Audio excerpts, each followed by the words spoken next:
ভিডিওতে আমি আপনাদেরকে জানাবো বড়ই গাছে কাশ্মীরি আপেল কুল, বল সুন্দরী কুল, ভারত সুন্দরী কুল যারা প্রথম বছরের চাষি আর কি, তারা জানতে চেয়েছেন যে ফুল থাকছে না গাছে।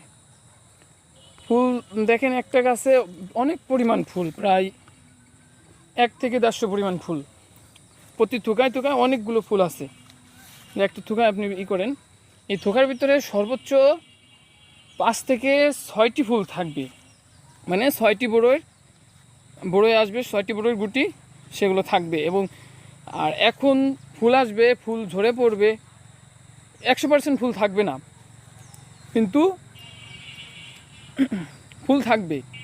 ফুল ঝরে পড়ার পরেও কিছু ফুল থাকবে এবং গুটি আসবে।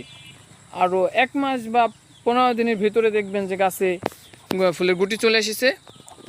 আর যে ফুল আসছে, যে ফুলগুলো দেখা যাচ্ছে, ফুল কিন্তু 100% থাকবে না।